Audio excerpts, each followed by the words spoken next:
It's time to accelerate. Hi, I'm your host, Andy Paul.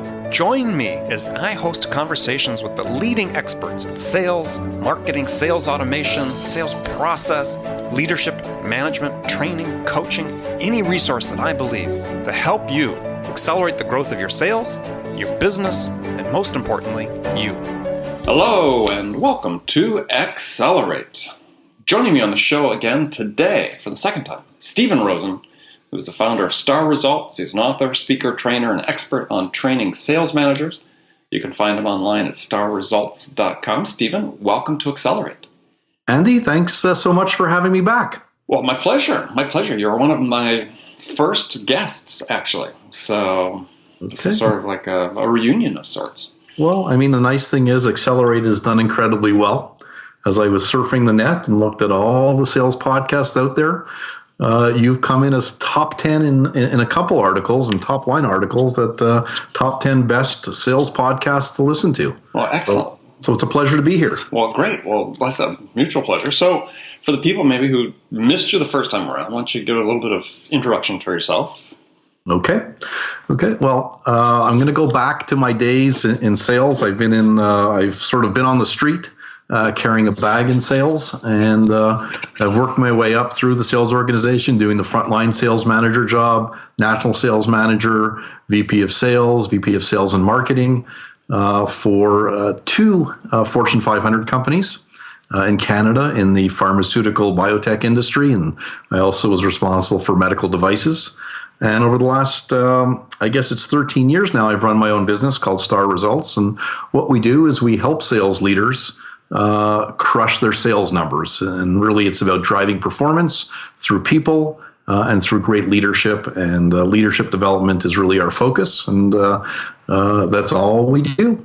Okay, so let's start by saying, what's the difference between management and leadership? Management is about telling people what to do. It's not a collaborative process. Leadership is providing a vision and really getting people to go to that vision because they want to go there. So, leadership offers a much broader view, and it's really about engaging people and helping them move in a direction that aligns their goals and the company's goals. So should we get rid of this term sales manager?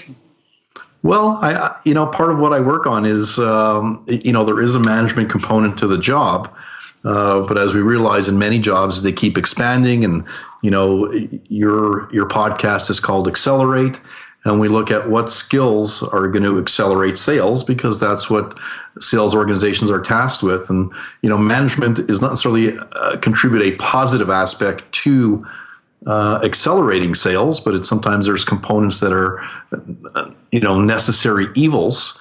When it comes to accelerating sales, leadership, coaching are key skill sets that managers can use to really drive sales and accelerate performance, engage people, and really create what we call a high-performance sales organization. So it is a combination of both. I'm not sure if we can get rid of the term, but really... Well, replace it. So you said we have an individual's responsibility for managing, leading, and coaching. Well, and we brand them with the one that's the least likely to change the performance. I'm with you. In fact, one of the things I talk about is actually transforming sales managers, because it's easy to manage. It's very hard to lead. And when you're in the front line, it's even more challenging because you're tasked with execution. You're tasked with a whole bunch of tasks, and a lot of sales managers find they get bogged down by tasks as opposed to leading. So, as a title and as their role, really we push much harder to evolve those people from just managing to leading. And the more leading they do, the better their performance. So I'm with you. I think that's a great direction. And when I speak to sales leaders, and if you hear me, I talk about leadership development. And one of the biggest challenges most organizations face across all levels of the organization is leadership development, developing leaders for the future and for today. Okay. So without preempting what we're going to talk about coming up, really the topic today is you publish, and you've done this for some number of years now, is you publish an annual report, you do some research, surveys of people within the field about sort of the state of sales management. I do, and this is actually the second annual. I did one back in 2011, and then we kind of stopped for a while. But as we look, there's a real need to gauge. I think we gauge different things. We look at, of course, we survey sales leaders around the world, and we look at five key components, or mainly five key components, which are coaching, leadership, performance management, hiring, and business planning as core skills. And we've also looked at them as core processes for sales managers. And we go out and we ask folks to evaluate the importance of them and how well their organization is doing supporting skill development in those areas, because they are core areas. We've talked about two of them, were leadership and coaching. Hiring obviously is a key skill. It may not be used as often as the others, and performance management as well. So we've gone out, we finalized. It took us a bit of time to take in the information, but there's some really, I call it shocking, although I'm not shocked because we saw some of this last year. And, Andy, I think we're both aligned that one of the foundations for a successful sales organization, or one of the key foundations or building blocks, is the frontline sales manager. Right. So let's go back to your report a little bit in the research. So you surveyed people around the world. Yeah. Was it primarily large enterprise? Was it a mix of company sizes? It varied actually by region, by size. We're looking at some of the nitty-gritties in terms of cross-tabulation, but I mentioned that the results were what I find shocking, or that I'm not shocked about them. Either way you want to look at it. But what we found was, in the core skill sets that we mentioned, that only 50% of sales organizations are supporting ongoing training and development of their sales managers, whether it be coaching, leadership, performance management, hiring, or business planning. All right, well, let's break that down. So when you say only 50% of organizations are supporting that, meaning that there are 50%, half the companies out there that have sales managers do nothing to train them, help them transition from a non-management role to a management role, or if they're hired in from the inside, don't provide any formal onboarding processes, performance monitoring, and so on? That's exactly what we found. And we actually broke down new sales managers as a separate entity just to get a gauge. But when you're looking at sales management development, you can either look at it as a glass half full or glass half empty, because there's 50% of those sales managers are getting nothing. They're really not getting any development or ongoing support in those core areas. And then we wonder why companies are struggling to make their sales numbers. A lot of money is invested. Billions of dollars are invested in sales training, yet the sales manager, who's the foundation of performance in the sales organization, 50% of them are really not getting any development opportunities. And, of course they're struggling. So how do we change that conversation? Because, this is, as you said, shocking. Not completely new. I know Jason Jordan, in his book, Cracking the Sales Management Code, had research showing that, investment in sales managers has a higher return than investment in salespeople. So what has to be done to get the culture to change sort of at the C-level to say, okay, this is one of our most precious resources, this meaning sales leaders, frontline sales leaders, and we need to, think out, I don't know if it's outside the box, but we need to think more broadly about how we invest in this whole sales function. Well, some of it comes from discussing the subject. Certainly, I've chatted with Jason when the study came out, and yourself and many others, and we see a lot more of the sales experts are focusing more at at the management level or the leadership level. The challenge, I think. There's several challenges, but one, sometimes these 50% of companies that have invested in supporting their sales managers are not necessarily getting the return that they expect, and there's some inherent issues with training in that if you're doing the 1 to 2 day training course and you're not following up, then even the 50% who are getting that are not necessarily getting any better. The approach we take is much more in depth, and we not only train managers, but we mentor them, we coach them, and we help them master the skills. So, to give someone a 2-day coaching course and as a senior leader to pat yourself on the back and say, hey, we've done coaching this year. No, you haven't done coaching this year, because we all know in a short period of time without reinforcement that whatever money spent on training goes by the wayside. So I prefer to look at it at, are we developing sales leaders? And development is an ongoing commitment. And much fewer organizations see it as such. So I think it's broadening, one, the understanding that these are your key people in your organization who are going to make a difference. Two, looking at better ways to really what I call creating skill mastery. So they not just learn a skill, they're able to do it. They're able to actually do what they've learned and make it as you've talked about, a habit, an ongoing behavior. And that takes time. That could take up to 6 months. And we work with sales leaders, one-on-one to help them implement those skills and work through the nuances of whether it be coaching or performance management or any of the other key skills, leadership, that they're working on. So there's several aspects. One certainly is, improving how we look at training, not doing training, but looking at a development spectrum.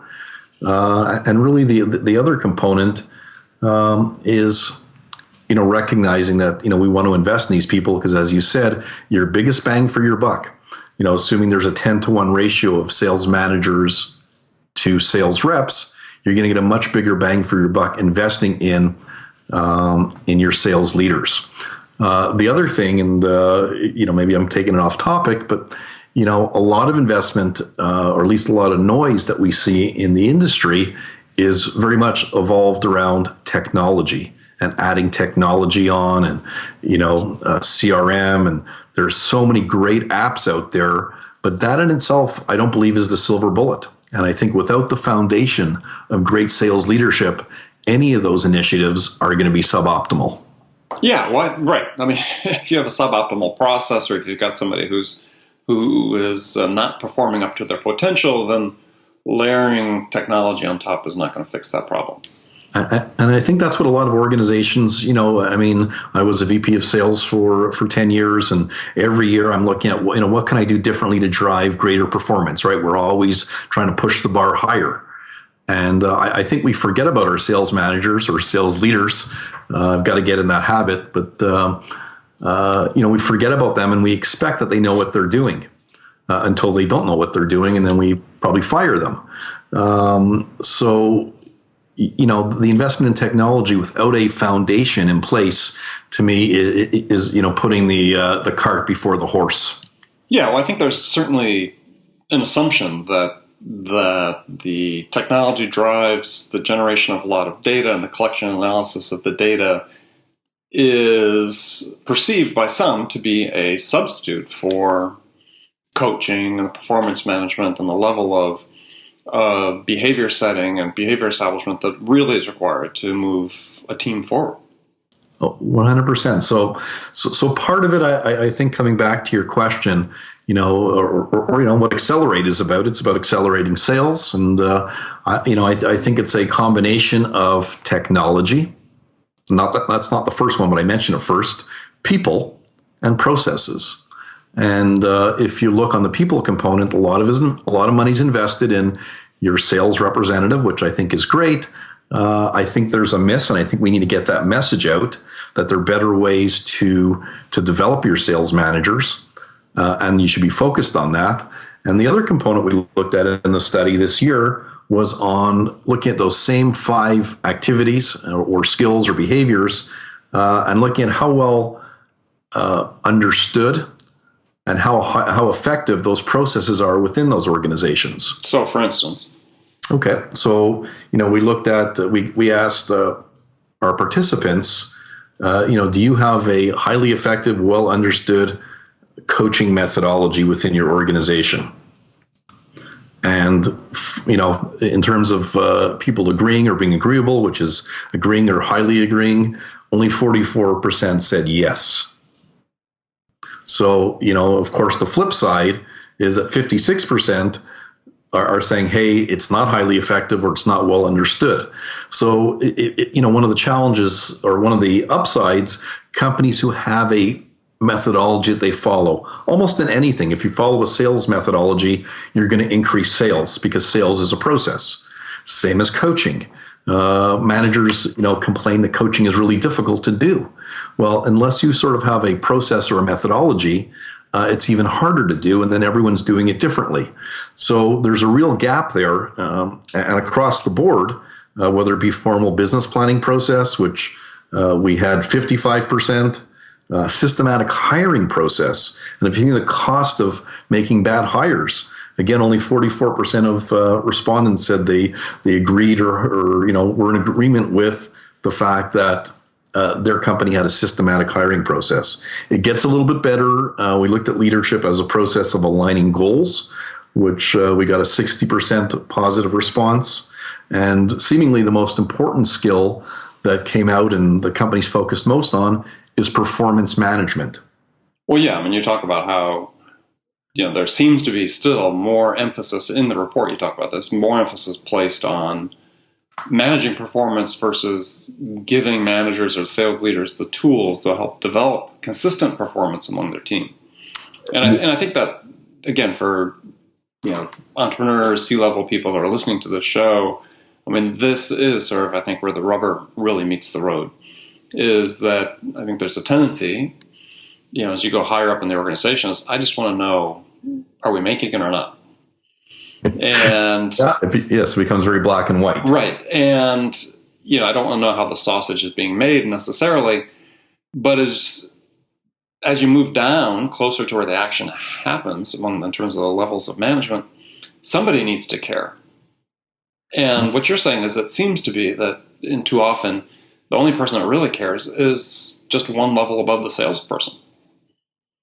Well, I'm not even sure that they realize that they're not getting what they need. To me, as a VP of sales, every year I started with a very simple process. What are the 3 critical factors for success? And for me, there was always a component which included the frontline sales manager, whether it be spending more coaching time, whether it be developing their skill sets, and that was an ongoing process. So, you're right. The CEO probably doesn't have exposure to how well the frontline managers are doing or how well the reps are doing. But certainly at the VP of sales level, they pull those levers as to, we obviously salaries are locked in and, travel and entertainment is locked in. Within their funds, they certainly have some money where they're investing in technology, process improvement, or development. And the reality is most will agree if you speak to them and say, hey, who are your most important people to drive sales? They'll say, Stephen, it's the frontline sales manager. And say, okay, well, what are you doing to help them get better? And then you get this blank look saying, I really don't know what I can do for them. And that's where the challenge lies. I really do look to VPs of sales and say, okay, we're giving you the holy grail here. And the foundation for success is your frontline sales manager. Yes, you want to have great technology. Yes, you want to make sure your processes are well understood. But where do you start? And to me, most companies will start with, and most sales organizations will start with product knowledge training, sales skills training, making sure they have a CRM in place. And the last thing that kind of surfaces is, what are we going to do with our frontline sales managers? Because they're expected to know what to do. Well, this is if you were to look at the topics of books that have been published in 2015, 2016 about sales, there has been some very noticeables, to my mind, to increase the number of titles about sales management. Exactly. And clearly something is afoot if sales experts and authors and so on are saying, gosh, we're out here in the field, we're doing our research, and we're seeing this as sort of a real choke point for companies these days. Well, Mike Weinberg's book, New Sales Management or Sales Management Simplified, is a great example because Mike shares some amazing stories of what he's seen being out in the field. And, he's usually brought in and myself as well, can you fix our sales force? We have a problem. We're not selling well. Can you fix it? And in most cases, when you peel back the onion, you get out there and you ask the questions and you begin to understand the organization, that's usually not the main problem. It's usually a leadership issue. And until organizations really focus on leadership, they could be spending millions of dollars on their sales force, but yet getting suboptimal returns. So what do you do if you're a sales leader, you're a frontline sales leader, and you're just not getting what you think you need to get in terms of the support, either in a development standpoint, process standpoint, investment and training, across the board? Because I know that a lot of frontline managers listen to this program. What steps do you take individually? Well, I'm going to do share one thing that we're doing, but, the easy answer to that is, in this day and age, if I want to learn about Facebook or LinkedIn, there are so many resources, free resources online that that if you take the time to tap into, and I'm sure, Andy, yourself, you weren't an expert on hosting podcasts 2 years ago, but now you are. So the ability to learn and ingest and find information to help you get better at whatever you're doing exists out there. And you've got to search and find it.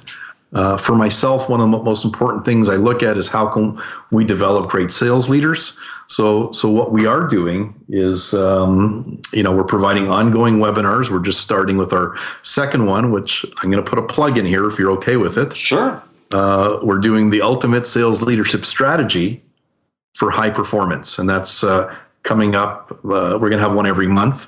So depending on when this airs, I don't want to leave a date, but if you want to find out more, you can go to www.starresults.com/webinar and see when our next one is. And for managers who want to learn more, we have a very sort of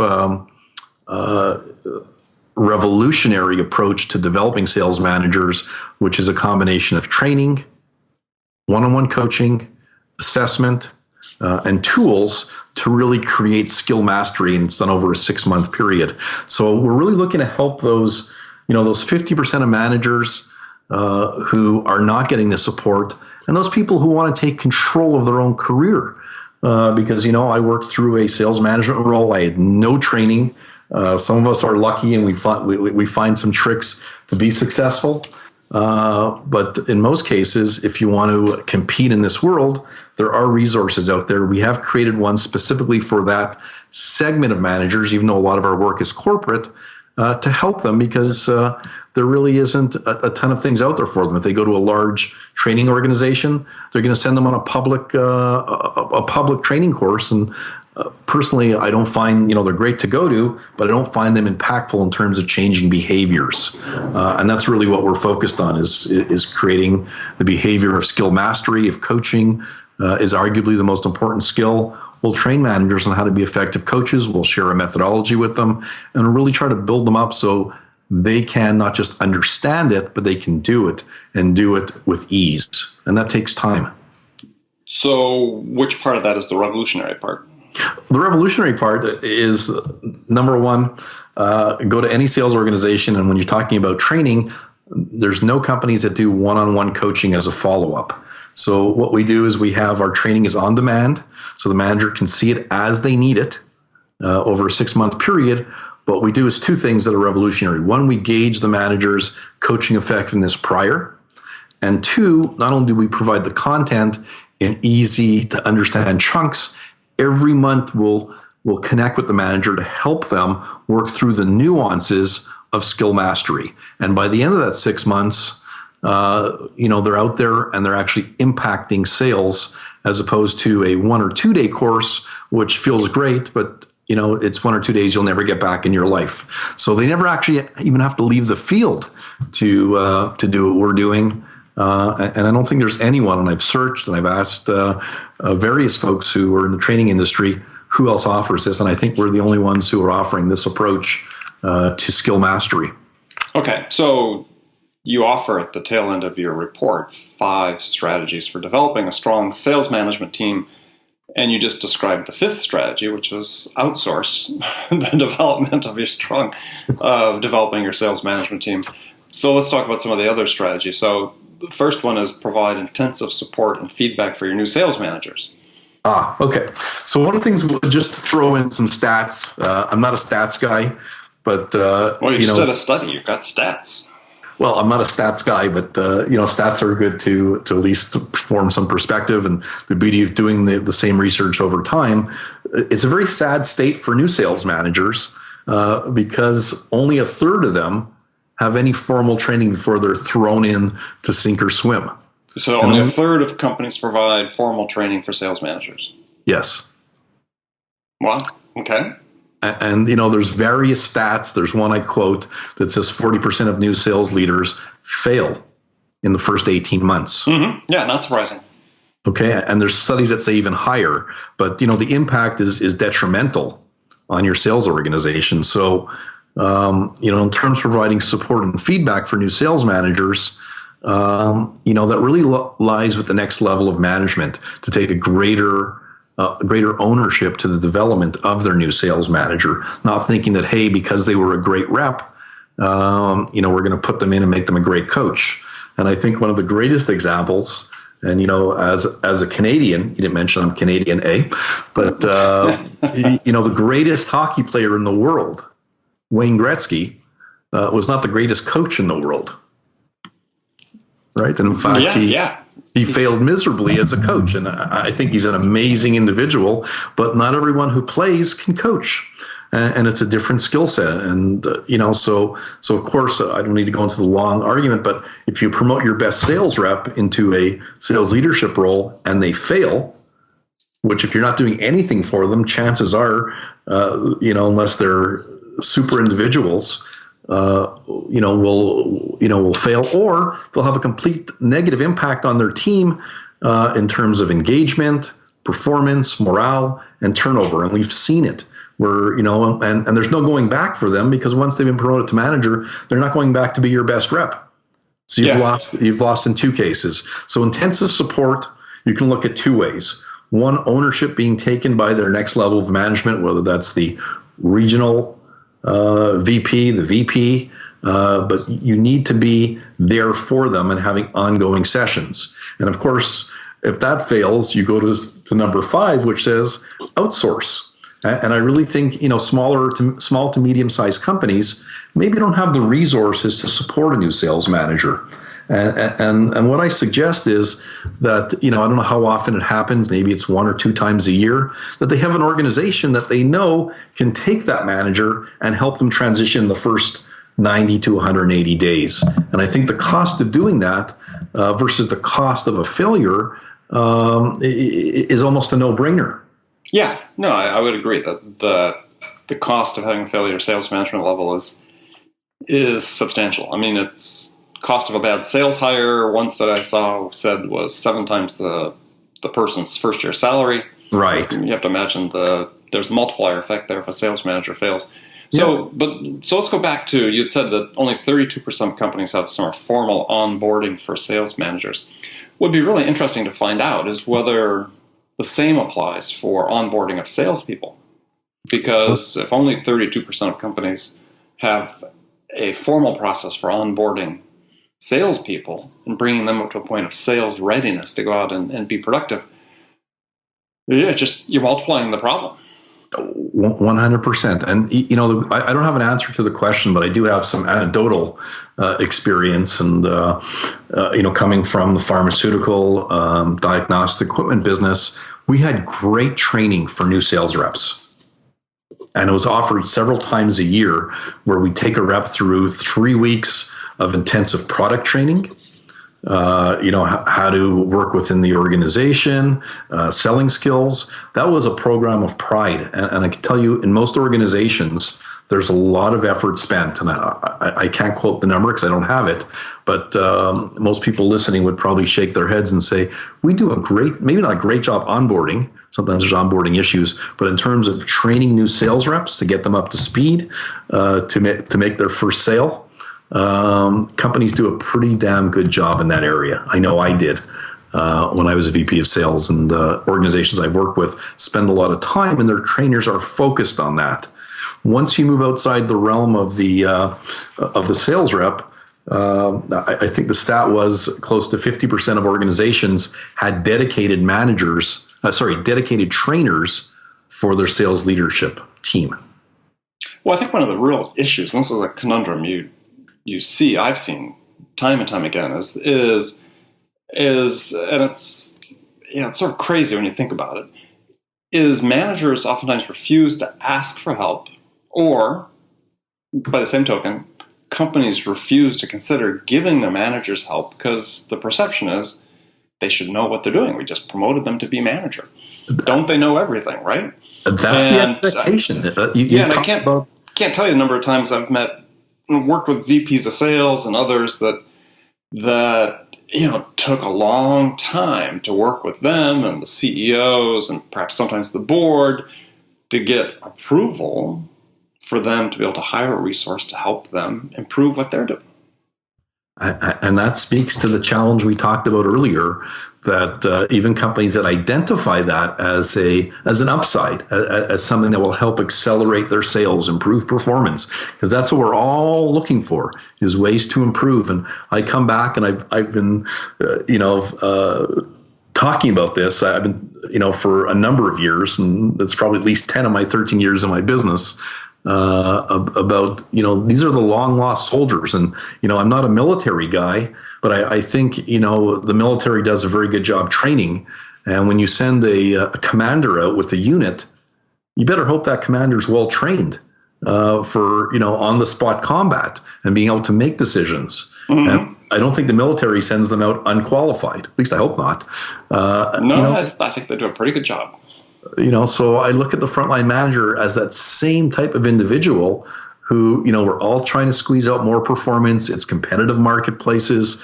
People talk about, people being their main advantage. Well, the people who help the people who drive revenue are your frontline sales leaders. So, I think, in terms of investment, you're looking at a 10-to-1 ratio or a 1-to-10 ratio in terms of sales leaders, that if you're going to invest $1, or if you had $1 to invest, that's probably the best place to invest it in terms of getting return. Okay. So now we move to the last segment of the show where I've got some questions I ask all my guests, and you've been on the show before, so you've actually answered some of those. So I came up with new questions for you. Oh, no. Yeah. See, this is a curveball. I want to be like Donald Trump and have all my questions prearranged. I'm sorry. So I'm just joking. I love the spontaneity of the show. So here's a new hypothetical scenario. You're the sales leader selling a B2B product to enterprise, and your CEO, this is the start of a new fiscal year, your CEO gives you your goals for the new fiscal year, and it's a pretty large increase in revenues that you're responsible for, let's say 12% increase. But he's not giving you any additional headcount or other resources in order to achieve it. So what do you do? Okay, that's a great question. And I think I have a pretty good answer on that because I spent a lot of time thinking about it. So it's another program we're launching come the end of the year, which I call strategic sales execution. And there's a couple steps to really looking at, okay, how are we going to crush our sales numbers this year? 12% increase. But no increase in headcount, no increase in resources. You just got to basically do 12% more of the same stuff you had this year. Yeah. So you got to do better, right? You got to do, the old more with less or more with the same. And to me, assuming I've got some sales managers, the key first step is getting everyone focused on what are the critical factors for success? I talked about that earlier. And if you can really get buy-in from your team and involve them in the process of defining what's going to make you successful this year, or going to help you achieve your 12% growth, that's the first step. So, we have processes to do that, but really it's a brainstorming and then, prioritizing and picking the three things that, the team feels is going to drive success. Okay. And then executing those extremely well. Okay. So maybe it's we're going to focus on a specific customer type to grow the business. So we have the managers, decide what what the key focuses are, what the critical success factors are. Then we have them build a plan and build their own metrics in terms of how we're going to measure this to know that we're on track. And let them decide their own metrics on that. Yeah, well, we can we facilitate that process, but one of the things is you want everyone to buy in, because we all know that a great plan without buy-in does not yield you great success. But an average plan with great buy-in will yield you better success. So we bring everyone in, at least the sales management team, sales leadership team. We get them aligned, focused. They build their plan around what they're going to do to be successful. Again, focused on doing a few things really well. And have them build their own metrics. We then actually, the sales leader then has a tracking mechanism and can, focus on what they've agreed to execute, and build a tracking mechanism to keep that on track, and to work with them on an ongoing basis to coach them, to mentor them, and to keep execution top of mind in terms of focus. So in terms of your question, to me, it's about aligning your sales organization, getting them focused, and then being able to execute with excellence. All right. That 12% becomes 15 if you tell senior management. Excellent. All right. I can see what you would have been like to work with. All right. So now some rapid fire questions. Well, I thought that was a rapid fire question. No, gosh. This you can give me. Well, you probably can't give me one-word answers, but you can give short answers. Elaborate if you wish. So the first one is, in your opinion, is it easier to teach a technical non-salesperson how to sell, or teach a salesperson how to sell a product or service? I would say it's hard to learn how to sell. That you can learn the product knowledge or the technical knowledge. Selling is there's a strong art to it, and you want the right personality. Okay. If you could change one thing about your business self, what would it be? Honestly, to be better at sales. Yeah, all right, I like that. Okay. So what's the one non-business book every salesperson should read? That's a good one. I might be stumped here. I'm looking at my books. I only read sales books. Oh, here's a good one. Enlightened Leadership. Is that a cop-out? Yeah, it is. It sounds like a business book. No, it's a business book. Okay. I'm lost outside. Okay, we're gonna have to broaden your horizons. That's the problem. I'm very focused in one or two specific areas. I know. We're gonna give you an assignment. When we get off there, we'll give you an assignment. Okay. All right. Well, good. Well, Stephen, thanks so much for joining me. Tell folks how they can find out more about you and to connect with you. Okay. Well, thank you, Andy. It was great chatting with you. And as always, I'm happy to come back again and maybe have something new to talk about. But I can be reached at www.starresults.com. If you're looking for the the Star Sales Manager report that Andy and I were talking about, you can get a free copy by typing in www.starresults.com/Sales Manager Report. And you can also find me on LinkedIn or on the web, and look forward to anyone who's interested joining one of my webinars. And we do some really good training on it to help you. And if you want more, we offer more as well. Okay. Well, we'll have that information on the show notes page for this episode. Again, Stephen, thanks for joining me. And remember, friends, thanks for joining us today, and make it a part of your day every day to deliberately learn something new to help you accelerate your success. And one easy way to do that is to take a minute and subscribe to this podcast, Accelerate. That way you won't miss any of my conversations with top business experts like my guest today, Stephen Rosen, who shared his expertise about how to accelerate the growth of your business. So thanks for joining me. Until next time, this is Andy Paul. Good selling, everyone. Thanks for listening to the show. If you like what you heard and want to make sure you don't miss any upcoming episodes, please subscribe to this podcast on iTunes or Stitcher.com. For more information about today's guest, visit my website at andypaul.com.